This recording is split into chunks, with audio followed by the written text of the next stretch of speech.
Welcome back to New Day Northwest. You know, when it comes to eating, there are so many different diets out there. Keto, plant-based, intermittent fasting, the list goes on and on. But which one is right for you, if any?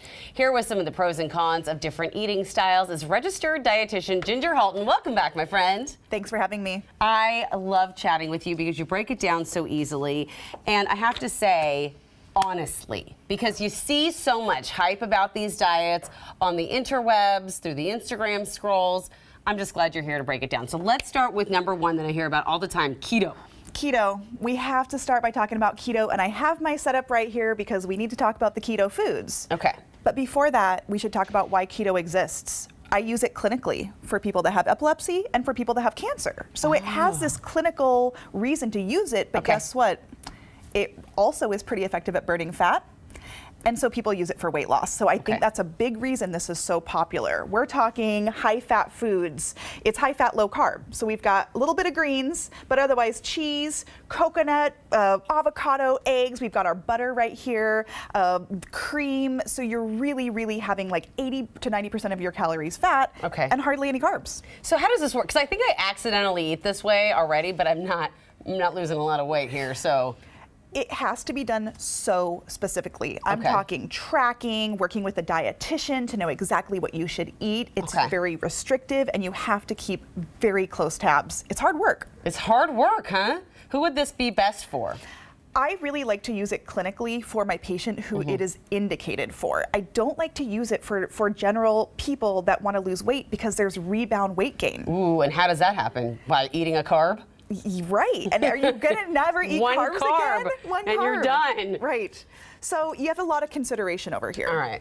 A lot. So the second one is intermittent fasting. My husband and his friend were talking about this the other day, and he was espousing to me all the benefits of intermittent fasting, but there's like a lot of questions that remain unanswered. So can you just lay it out for us?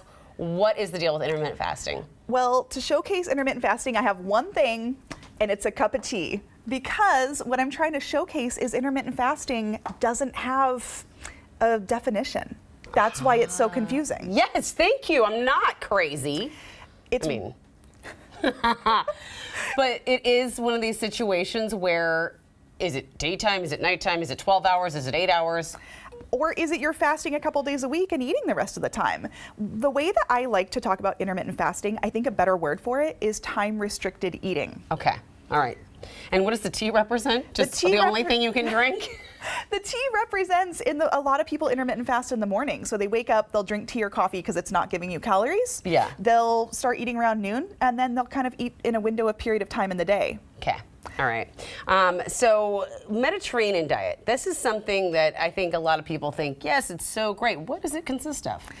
The Mediterranean diet has a ton of research for health. So you're going to see all sorts of things here. My olives, my olive oil. I have a little bit of wine here because it's on the Mediterranean diet. My eggplant, my pasta, my tomatoes. Your cashews. My cashews. Feel free. I have a cashew. Exactly.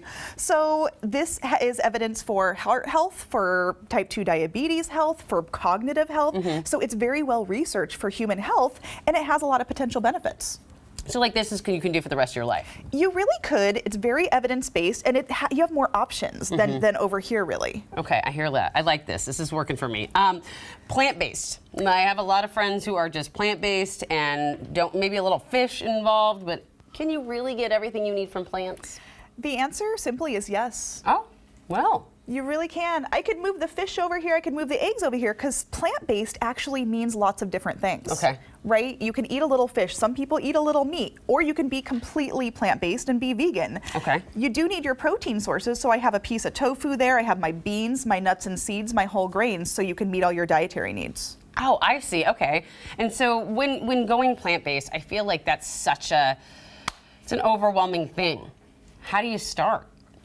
It's really important that you do it right because there's a lot of things you can do wrong.